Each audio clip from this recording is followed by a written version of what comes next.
companheiros de Santo Espírito de Birajara, sejam bem-vindos a mais uma reunião pública que vai ser baseada nas obras da mentora Joana de Ângeles. Como esse ano nós estamos estudando a série Momentos, me coube a tarefa de comentar sobre o capítulo 17, cujo título é César e a Deus, do livro Momentos de Esperança. Nesse capítulo, a mentora vai comentar sobre uma passagem que está no Evangelho, no capítulo 11, itens 5 a 7. Então a mentora começa. Conforme a narrativa de Mateus, Jesus encerrou o diálogo, no qual os adversários tentavam envolvê-lo, em torno da legalidade ou não do tributo ao imperador de Roma, elucidando: Dai, pois, a César o que é de César e a Deus o que é de Deus.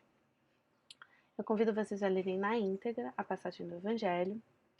Muito resumidamente, os judeus tentaram pegar Jesus em contradição e, quando fizeram essa pergunta sobre a legalidade do pagamento do tributo, Jesus então pergunta para eles qual era a imagem presente na moeda utilizada para pagar o tributo. De César, eles respondem. Conforme essa imagem, que é meramente ilustrativa, porque eu não posso garantir que ela está historicamente correta. Então Jesus responde: Dai, pois, a César o que é de César e a Deus o que é de Deus. E esse pensamento-resposta, de acordo com a mentora, é muito rico e nos traz muitas elucidações. Mas antes disso, eu trouxe aqui o item 7 do Evangelho, que vai estar comentando sobre a máxima a César o que é de César. E Kardec fala que essa máxima não deve ser entendida de maneira restritiva e absoluta. Como todos os ensinamentos de Jesus, é um princípio geral, resumido de forma prática e usual e deduzido de uma circunstância particular. Esse princípio é uma consequência daquele que manda agir com os outros como queríamos que os outros agissem conosco. Condena todo prejuízo moral e material causado aos outros, toda violação dos seus interesses e prescreve o respeito aos direitos de cada um, como cada um deseja ver os seus respeitados. Para mim, isso é um grande resumo e uma grande ênfase na máxima amar ao próximo como a si mesmo, que é o título do capítulo 11. Não é à toa que essa passagem está inclusa neste capítulo. E Kardec faz ainda mais. Diz que essa máxima, dar a César o que é de César, estende-se ao cumprimento dos deveres contraídos para com a família, a sociedade, a autoridade, bem para com os indivíduos.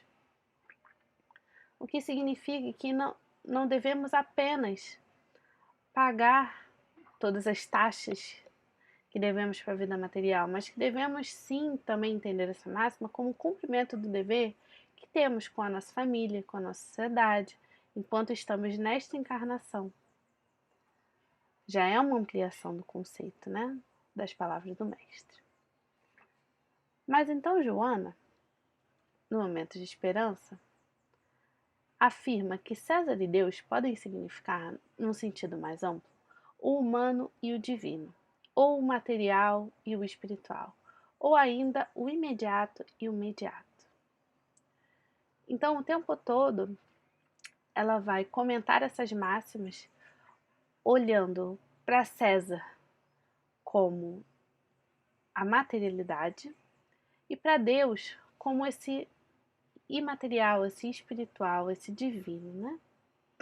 É muito interessante quando ela utiliza as palavras de imediato, porque nas obras da mentora ela fala muito sobre essa questão da transitoriedade das coisas, né? Da impermanência. Isso está em vários momentos das obras de Joana. Então, vamos entender um pouco mais o que essas máximas querem nos dizer. A mentora continua. Pelo impositivo das circunstâncias terrestres, o homem se afadiga pela feição orgânica e social da vida, deixando de lado o dever de zelar pela face moral e transcendente.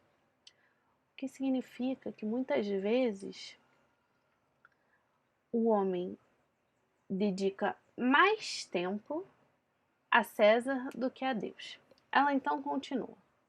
Graças a isso, aplica todas as horas ou quase todas aos compromissos impositivos materiais. E mesmo quando se é obrigado ao repouso, a fim de liberar-se da fadiga, tem em mira a restauração das forças com o objetivo de continuar a faina, que de acordo com o dicionário, seria o trabalho, né, o trabalho árduo, ou o prazer, que foram momentaneamente interrompidos. Programa a existência como se esta não viesse a se extinguir pela circunstância inevitável da desencarnação. Ou seja, quando nos dedicamos mais a dar a César o que é de César e nos dedicamos pouco a dar a Deus o que é de Deus, isso implica numa existência voltada para a matéria. Só que nós somos compostos por 3 coisas: espírito, perispírito e matéria. Então, tendo em vista que perispírito é o intermédio entre essas 2 essências, nós temos 2 naturezas distintas dentro de nós. O que significa que não podemos desequilibrar a dedicação dos nossos tempos e das nossas horas em relação às prioridades, tanto da matéria quanto do divino em nós. A mentora continua falando que a oportunidade passa e a dor permanece. Essa é a resposta de César àqueles que lhe submetem em caráter de dedicação exclusiva. O que isso significa? Que o problema não está na dedicação material, mas sim na sua dedicação exclusiva.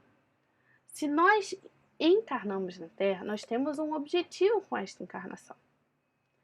Nós estamos em contato com a matéria para que ela seja meio do nosso programa de evolução, de transformação moral.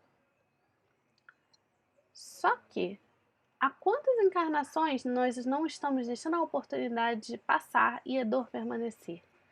Vivendo vidas que estão voltadas exclusivamente para a matéria, para alcançar tudo que o mundo nos pede e nos chama. Porque os convites do mundo sempre vão existir. Nós sempre vamos ser exigidos mais, a ter mais formações, um emprego melhor, itens melhores, né? Enfim, coisas mais atualizadas, afinal de contas a gente troca tudo hoje em dia, né? Não é roupa, são eletrodomésticos, tudo tem que ser mais atualizado. Só que se a vida gira em torno do seu meio e não o seu fim, em algum momento a nossa alma vai chamar, correto? Nos perguntando por que nós estamos dando exclusividade ao chamado de César. É natural que a nossa vida ela tenha um início e um fim. A única fatalidade que nós temos é que vamos desencarnar. Nós sabemos que essa casquinha aqui é temporária. Então, isso significa que nós vamos ter diversas fases na vida. E claro que em alguns momentos a gente vai ter que se dedicar até um pouco mais para a vida material. Mas a gente pode fazer isso com aquele olhar de espírito imortal, sabendo que aquilo é um momento passageiro em nossas vidas e que a gente pode tentar, ao mesmo tempo, em paralelo, ir dando a nossa contribuição a Deus. Eu trouxe aqui do livro Vigilância, também na mentora, numa passagem cujo título é César e Deus, onde ela comenta que o homem atavia-se de quinquilharias e fatuidades, embaraçando-se depois de tal forma que torna o supérfluo indispensável, afadigando-se até a exaustão para manter a aparência que é perfeitamente dispensável. Para mim, isso é uma frase excelente que vai ressaltar o ter mais do que o ser.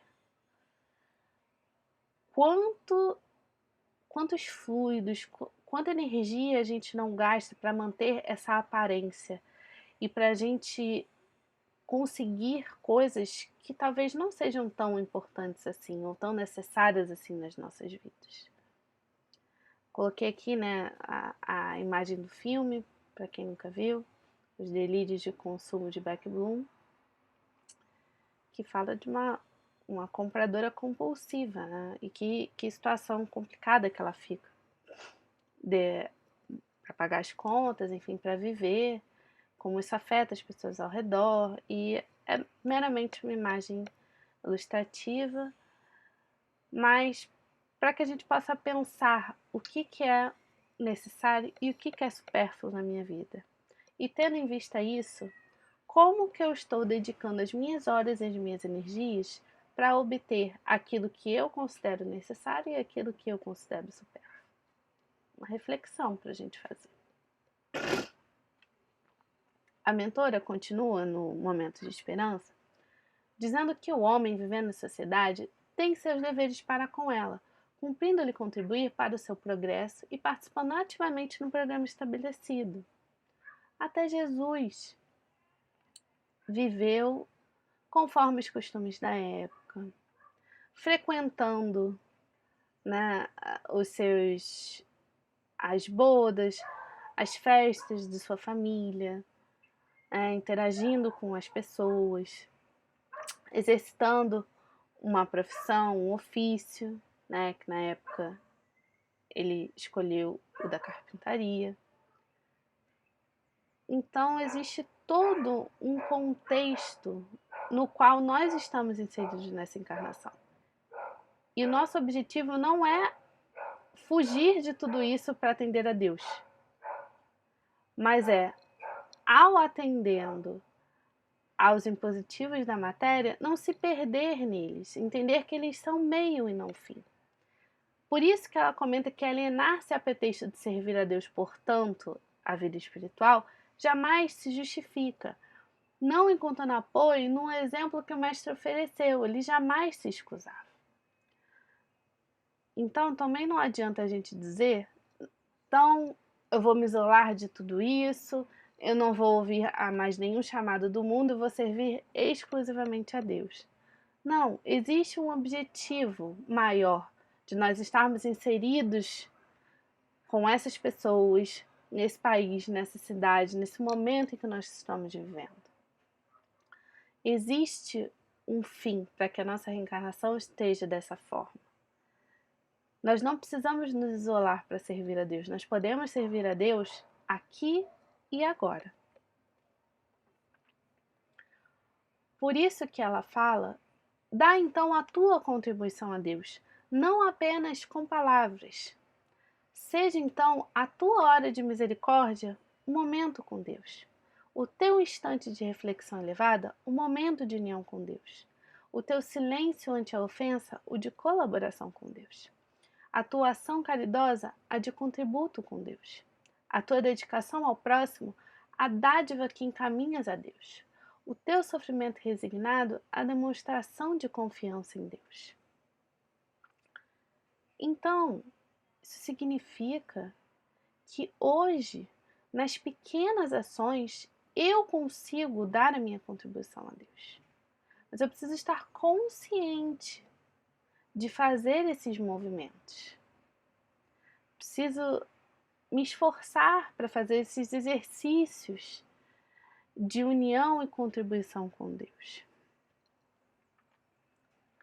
É muito interessante também quando ela fala no livro Vigilância que a escada que conduz à perfeição tem, no entanto, as bases fincadas no mundo, cujos degraus devem ser conquistados passo a passo com segurança, mostrando que existe uma finalidade para a vida material.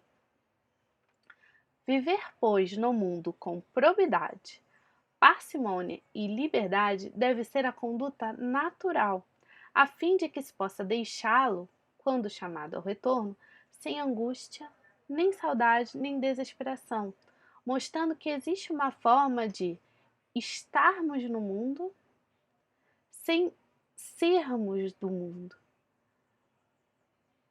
O que torna o nosso retorno à pátria espiritual sem apegos, nem a coisas, nem a pessoas, nem as situações, mostrando que a gente consegue viver desse modo, com probidade, parcimônia e liberdade, e ter um retorno mais livre, mais tranquilo. Nós podemos estar na matéria sem nos apegarmos à matéria, sem tornar aquilo a finalidade de nossas vidas, mas entendendo aquilo com o meio, com a finalidade que lhe pertencem.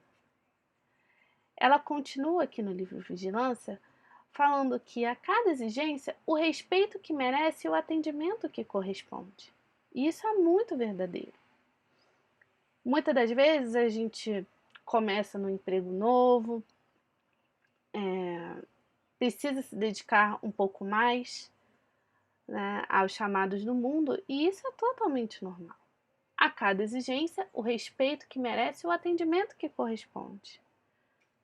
Obedece aos labores humanos sem desviar-te da meta a alcançar, transcendente e inadiável, o que mostra que nós podemos executar aos chamados do mundo sem nos desviarmos da meta maior, que é essa transcendente e inadiável, a qual só nós podemos atingir e dar conta, que é o nosso autoconhecimento, que é a nossa transformação moral, através das situações em que nós vivemos. Todas as situações que a vida material nos dispõe são exercícios para a nossa transformação. E aí ela encerra com a frase que, para mim, resume todo esse pensamento. Atende aos teus deveres humanos e estarás dando cumprimento aos compromissos divinos. Eis a finalidade da reencarnação. Em cada circunstância e ocasião, age conforme a consciência do amor e jamais te equivocarás ante César ou diante de Deus. Mostrando que os nossos atos, eles precisam ser feitos com consciência e precisam estar sintonizados na vibração do amor. E dessa forma, nós estaremos conseguindo dedicar-nos tanto aos impositivos da matéria quanto aos impositivos do divino interno, né, desse Deus interior que habita em nós. Ela fala ainda num outro livro, que eu vou já dizer aqui embaixo, que é urgente que faças uma revisão de conceitos e quiçá de atitudes. Não te fascines pela ilusão, nem te atormentes sem necessidade. Recupera-te restaurando a tua paz. De que vale conquistar o mundo e perder-se? O que mostra que, uma vez mergulhados aqui na matéria, né, nesse vale meio escuro em que a gente se encontra, a gente consegue sim ser guiado, né, pela luz do Mestre. A gente não precisa se fascinar pelas ilusões, nem se atormentar sem necessidade. Por isso, esse exercício de entender qual é o meu objetivo existencial, o meu sentido existencial. Por isso, ver o que é supérfluo e o que é necessário na minha vida. O objetivo dessa encarnação é que nós nos recuperemos, restaurando a nossa paz interior, mostrando que nós precisamos sim atender também aos chamados da nossa alma, para que não conquistemos o mundo e nos perdamos de nós mesmos. Essa mensagem está no capítulo 15, né, que se chama Cristo e César, no livro Alerta, de Joana de Ângeles, onde ela encerra falando: já conhece os resultados das induções e situações do mundo com César. Não desperdices a oportunidade de viver o estágio espiritual com Jesus desde hoje. Então podemos, desde agora, desde hoje, deste momento precioso, estar estagiando com Jesus, vivendo neste mundo com o olhar de espírito imortal, exercendo esse olhar e essa consciência. Tem um outro conceito muito interessante que ela fala no Psicologia da Gratidão, que eu trouxe também para a gente refletir, onde ela fala que o grande desafio existencial é o de bem viver-se, que eu coloquei entre parênteses aqui, seria o dar a Deus o que é de Deus, e não no pressuposto viver-se bem, que seria a dedicação exclusiva de dar a César o que é de César. entulhado de coisas e ansioso por novas aquisições, entre tormentos íntimos e desconfianças afligentes. Muito interessante a gente fazer a reflexão se estamos mais preocupados em bem viver ou viver bem. Então, ela encerra a sua fala, no momento de esperança, dizendo que todos os recursos morais canalizados para a verdade e elevação constituam o teu recurso, a tua oferenda a Deus.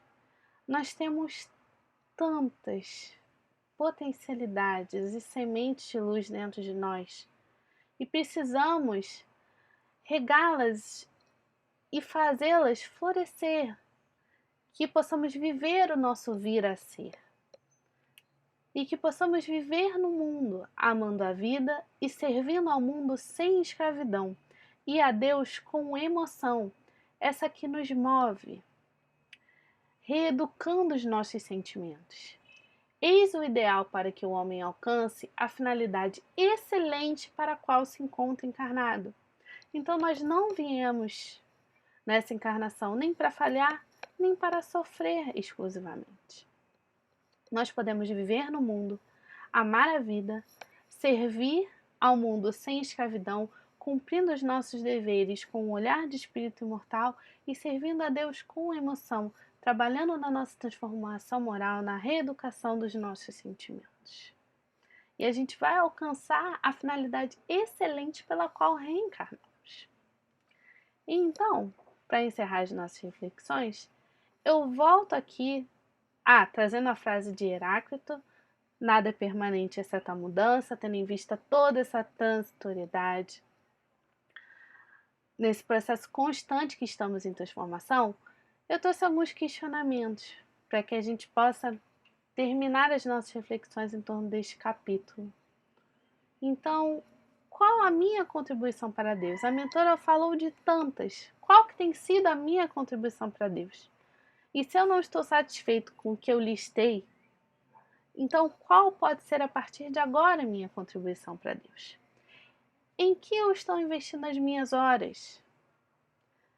Às vezes é muito interessante a gente entender, né, no nosso planejamento, na nossa semana, quanto tempo que a gente está dedicando para César e quanto tempo que a gente está dedicando para Deus. Mesmo que a dedicação a Deus seja muitas das vezes não só aqueles atos do nosso dia a dia, mas momentos de meditação, de oração, de reflexão, de mergulho interno. O que eu estou acumulando? Que tesouros que eu estou acumulando? Tesouros da terra ou tesouros dos céus? O que é necessário para mim ou muitas coisas talvez supérfluas? O que é mais importante para mim? O que está ligado ao meu sentido e objetivo existenciais? Eu estou vivendo bem ou bem vivendo? E mais importante, eu estou aproveitando ou desperdiçando a oportunidade de viver o estágio espiritual com Jesus desde hoje? Eu estou aceitando esse convite do Mestre? De estar com Ele, seguindo seus passos, de estar dando a minha contribuição a Deus? Então, meus amigos, são algumas perguntas para ajudá-los a refletir sobre essa mensagem que Joana veio nos trazer, mostrando que nós podemos estar na matéria com o olhar de espíritos imortais. Eu acho que esse é o nosso desafio, esse é o nosso exercício de equilibrar. Emmanuel fala que o bom lugar é o do equilíbrio. Então, que possamos achar dentro de nossas vidas o equilíbrio entre dar a César o que é a César e Deus o que é de Deus. Cada um vai ter uma necessidade. Então, esse equilíbrio nós temos que achar. A dedicação do outro, o equilíbrio do outro vai ser diferente do nosso. Temos que trilhar o nosso próprio caminho, a nossa própria jornada, responder as nossas próprias perguntas, fazermos outras. E essas são as reflexões que eu queria trazer para a noite de hoje. Um grande abraço a todos e até a próxima.